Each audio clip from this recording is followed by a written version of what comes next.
Welcome to the Arts of the Answer, a co-production of Access Monterey Peninsula and the Arts Council for Monterey County.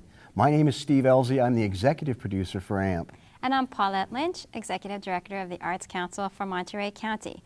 Over the next 30 minutes, artists, educators, and presenters will share their stories and their passions. And also how the arts bring joy and vitality into our lives. It all starts right now.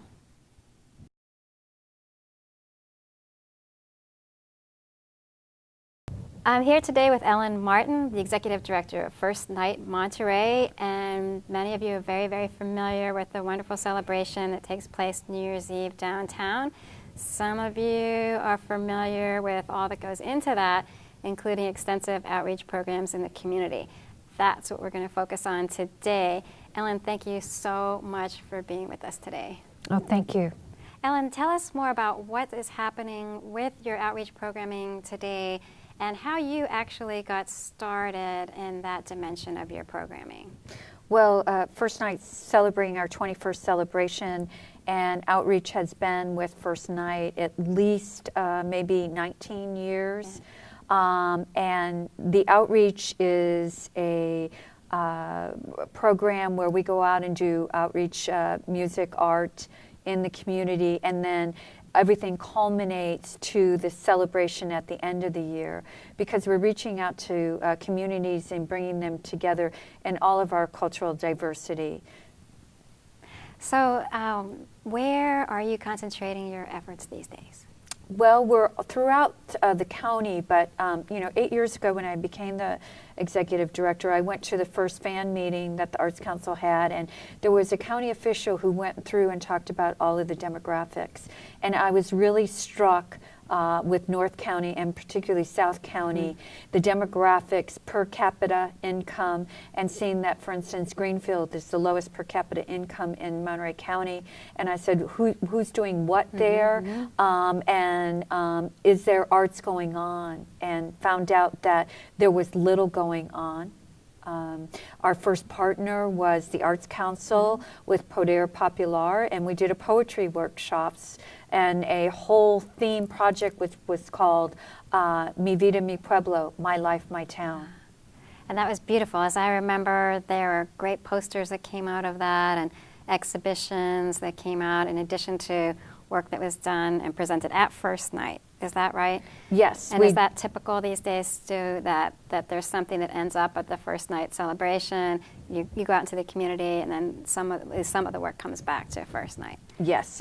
We try to bring a lot of it back to First Night, but when we engage the youth and sometimes the entire families making art, then at the end of that workshop, we'll have an art show. And so we just had an art show in Greenfield on a Sunday, and it was music and art and food, and it was a reception like a professional artist would have. And you wouldn't believe the response that the children get. They get a certificate of completion with our art camp, for instance, and the mayor came and handed out the certificates, and they're standing a little bit taller. Yes. And when they see their art framed, and then that work in Greenfield, for instance, will go to the Greenfield Harvest Festival that we're producing on October 20th. And then it will come to First Night. And those families then will be invited to First Night. And so it's bringing all of the community together in so many different ways. But we also showed the work. Some of the work will be shown next year at different places. We've shown at Hartnell. We've shown at the Steinbeck Center. And then we bring them, the children, the people that have done the work, and in another social setting, and it's really enlightening to all of us. That's phenomenal. It's so important for all of us to understand each other, to go beyond language and different economic levels and all those different kinds of ways which we tend to be isolated. We tend to think of ourselves as different from somebody else. So you're bringing everybody together in such a powerful, beautiful way is really, really wonderful. Tell me some more about one of the examples. I understand you have a summer program these days too, a summer art camp, is that right? Well, we have two summer art camps, one in Monterey, at our Archer Park facility. And then we have our second year of doing in Greenfield. And that was a free art camp. Last year it was 6 weeks. This year it was 4 weeks. So it's 10 to 3. The kids come in and they have set projects that they're working on individually, and then they're all teamed up in groups too. And so in the afternoons they work as a group. And the kids have learned so much of working with a group, collaboration, getting along. Yeah. You know, I worked with them and went and helped teach this summer, and it was like, you know, let's look at all the strengths, okay? This is what you're going to be doing in school and in work. So this person here really knows color. This one knows how to draw. Oh, yeah. Yes, and it's like assessing each other's strengths.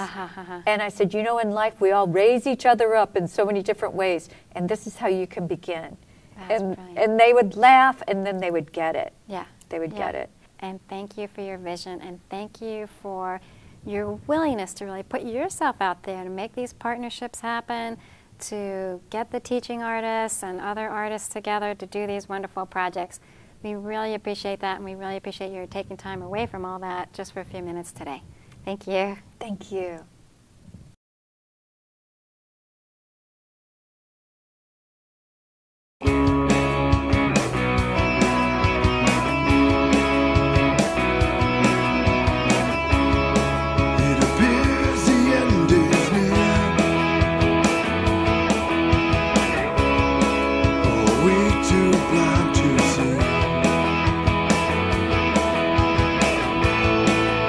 Children have no fear.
Hi, my name is Walter Rice. I'm the Arts and Entertainment writer at the Monterey County Weekly, and I'm glad to have today as my guest artist, Jerry Takigawa. Jerry is the owner of Takigawa Design. He's a photographer, graphic designer, and a board member of the Center for Photographic Art. Jerry, thanks for being on the show. Thanks, Walter.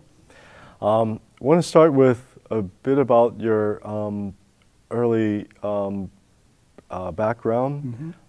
Your parents, you say, were born here but moved to Chicago. Well, actually, my parents were born here, and they were relocated during the war to the internment camps. They ended up in Arkansas, and they were released to go to Chicago, and that's eventually where I was born after they were out of the camps. And they, all together as a family, you made your way back to Monterey at the age of 5. Right, exactly. All right. What was it like growing up in Monterey for you? Monterey was really different than Chicago. It was much more relaxed and not a city feeling. I don't remember a lot of being in Chicago, except maybe playing the ukulele and ice skating. But yeah, Monterey was actually a very friendly town to grow up in. Okay. Did it have any influence, or did your parents have any influence on your sort of artistic muse or the inspiration to do art? I have to assume yes. I mean, my father was a carpenter, although he was able to make things. When you are able to just create something from nothing in a way, or from just raw materials, it's a pretty amazing process. I mean, it happens in art and it happens in cabinet making as well. And my mother was always into crafts and visual things that she would build also. So I watched that happen when I was growing up, and of course the house had stuff in it that was also aesthetic. And when did you first kind of gravitate towards also making stuff? I would say grammar school. Somewhere, maybe even in kindergarten, I remember making murals and things, painting things as activities, and so I would say at a fairly early age I was involved in making art. And how did you? What did that do for you? What did that give you? Well, one, I got to get out of classes to do art projects for the school, which was you felt kind of special, and that was fun. But it was just something I wanted to do. I just couldn't help but paint or draw or do that kind of thing. I was always doing something on paper. And you, at some point, you found photography, or photography found you. How did that happen? Well, it was I did study art for a long time at both at Monterey Peninsula College and at San Francisco State, and it was primarily a fine arts program that I was in, and I had an English minor, and I was doing paintings that were what I would call at the time very much based on photographs. They were sort of becoming photoreal. The drawings were getting to be photoreal. Took a class at San Francisco State to learn how to do photography, but primarily to use the negatives to make paintings. And after I graduated from college, I kind of made the shift over to just doing the photography instead of the, photo-based paintings. So it was a little evolution there. Do you know what was the catalyst? Like, why the shift? I might say that, I was in my little apartment in Berkeley. It was after being in San Francisco, and I did feel a little bit isolated doing this painting, doing work in this little space. And I saw at that time anyway that photography, I could be out in the world, engaging in the world, and also practicing something, through the camera, seen through the camera. So it was inviting to get out of the house and not be in the studio, although, there is a darkroom component to photography, the other side, which does put you in a little bit of an isolated space. Okay. And what were you trying to capture then? What were your subjects? What were you chasing? Well, in the beginning, I think everybody tends to imitate, but actually, in Berkeley, I was doing social documentary, and also ecological documentary, because those were things I was interested in. And in terms of the social documentary, some friends and I were beat up by the police at one point because we were at the right place, but it was the wrong time. They were clearing something, and I was really upset about that event, and so People's Park happened not too long after that, and I went to the riots every day for a week and photographed the police action during that time, and ended up with, there was a group show in Berkeley and a book published around it, and had some images in those events, and it gave me a sense that the photograph really had a sense of power and communication. And so that was that side of my life. I think what happened after that was that after being in Berkeley for a couple of years, I did get a little bit burnt out on the intense political atmosphere. And it got to be that even if I was taking a holiday or being on vacation, that I would only be looking for things that were wrong.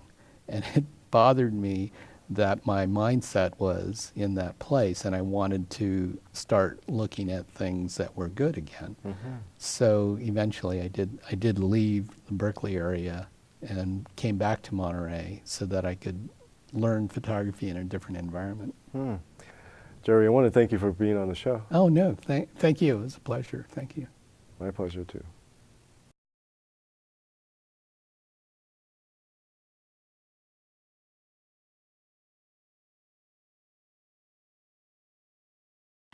Hello, my name is Bernice House. I am the Community Outreach Coordinator for the Arts Council. Please visit our webpage for more information regarding cultural events that happen in our county. Today we will showcase the Tarantella Dancers. These dancers belong to the Festa Italia in Monterey. Festa Italia is a 3-day celebration of food, culture, music, about the Italian heritage that live in our county. Please enjoy them. Thank you.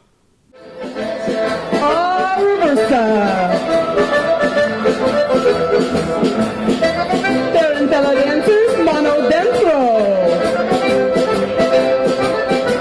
Bella Caminata.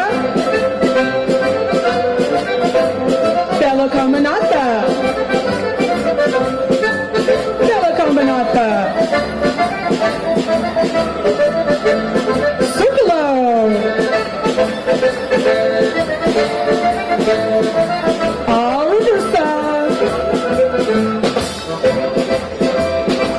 Tarantella Dancers, Davanse.